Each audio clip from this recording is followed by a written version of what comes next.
సే అక్క ఎవరో తెలిసిందే. ఆమె ఫోర్త్ ఇయర్ ఈసీనే. ఆమె ఫోటో కూడా చూసామే మేము. ఆ అక్క అంటుంది రండి చూసుకుందాం, విత్ ప్రూఫ్లు కూడా ఉన్నాయి అని చెప్పి తగ్గించి చెప్పేస్తుంది. గ్రౌండ్ ఫ్లోర్, పై ఫ్లోర్ ఏదేదో అంటున్నారే. భయం వేస్తుంది. 2 months నుంచి పెడుతున్నారంట. 300 వీడియోలు బయటకు వచ్చినాయంట. అక్క ఏమనట్లేదు. దేరంటే రండి చూసుకుంటాం అంటుంది. అందరు ఏడుతున్నారు. మాకు భయం వేస్తుంది. మా ఫ్లోర్ లోనే పెట్టారంట. ఏడుపు వచ్చేస్తుంది. చచ్చిపోవాలనిపిస్తుంది బాబు.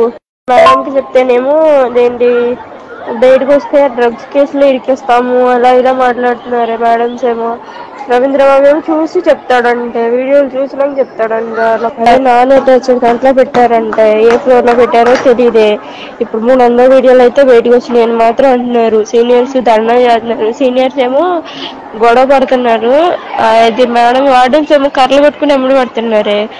కానీ సీనియర్స్ చాలా మంది ఏడుస్తున్నారే. 300 వీడియోలు 2 నెలల నుంచి జరుగుతుందంట. ఆ పిల్లేమో పొలిటీషియన్స్ అంట. మరి తెలియట్లా, అందుకని భయపడుతున్నారు ఎవరైనా అడగడానికి. అంటే ఫేక్ న్యూస్ అంటున్నారే. ఫేక్ న్యూస్ చూసి చెప్తాం. మాట్లాడుతున్నారు. అదే ప్లీజ్ ఎవరి దగ్గరన్నా వీడియో కనుక్కోండి. ఇక్కడ వీడియో ప్రూఫ్ చూపిస్తేనే మాకు పట్టించుకుంటారండి, లేకపోతే పట్టించుకోరండి.